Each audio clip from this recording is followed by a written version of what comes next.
Bienvenue sur ce nouveau numéro de C'est arrivé près de chez vous. Aujourd'hui au programme, le travail des bénévoles, 2 interviews et une sortie de salle.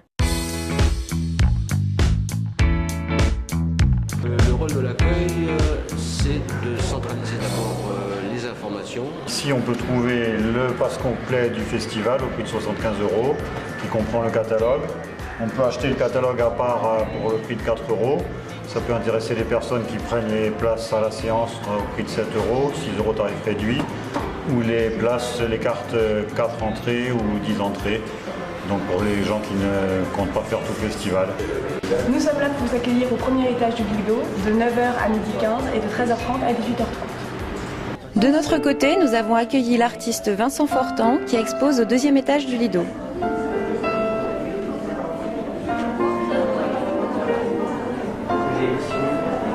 Je me présente Vincent Fortan, je suis auteur de bande dessinée au départ, je suis dessinateur. J'ai fait une série de livres qui sont présentés à la librairie. Et ce que j'expose ici, c'est une petite installation autour des ruches et le rapport à la nature. Tous mes livres ont un rapport avec la séquence, donc c'est assez cinématographique. Parce qu'en plus, je travaille sur plastique transparent, comme si c'était de la pellicule. Je suis ici, c'est bien parce que je ne viens pas du monde du cinéma, mais quelque part, je suis tellement proche et quand je fais des livres, je fais des récits, constamment, je pense en cinéma.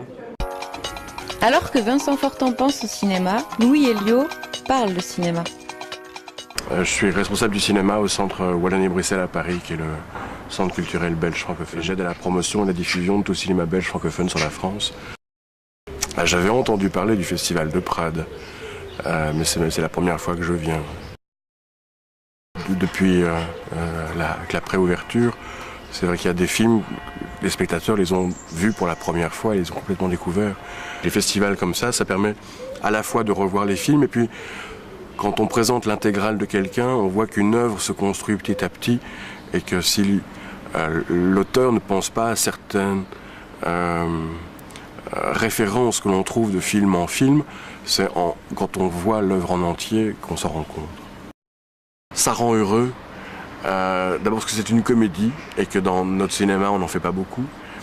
Alors c'est vrai que le clin d'œil, c'est que pour ceux qui gardent les yeux ouverts jusqu'au bout, on me voit à la fin du film, et que c'est un film absolument réjouissant. C'est un film profondément bruxellois, donc francophone et flamand, et ça dit bien aussi pour tous ceux qui veulent faire du cinéma. D'abord, c'est pas parce qu'on n'a pas de producteur, c'est pas parce qu'il n'y a pas d'argent, c'est pas parce qu'on va vous dire non qu'il faut renoncer, et que si on a vraiment une bonne idée, si on sait s'entourer de gens compétents, et qu'on sait les motiver un peu, comme dit un des personnages du film, c'est toujours mieux de faire un film même pas payé que d'être au chômage. Donc allez voir, ça rend heureux. Heureux, vous l'étiez aussi à la sortie de la projection de la trilogie de Lucas Belvaux. C'était superbe, impeccable. Et je me suis régalé. Non, c'est une expérience cinématographique hyper intéressante. Complexe, compliqué là. Extrêmement intéressant. Bien, c'était très bien. La trilogie, c'est très intéressant. Tu retrouves des séquences, des rushs, comme on appelle ça. Et ensuite, tu les revois, qui sont pratiquement tournés pareil, mais c'est pas les mêmes éclairages, c'est pas utilisé pareil, c'est très intéressant.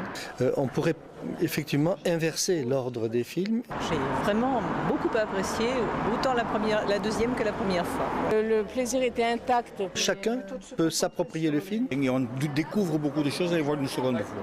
J'ai adoré, je l'aurais bien vu en boucle. Retrouvez-nous dès demain pour un nouveau numéro de C'est arrivé près de chez vous.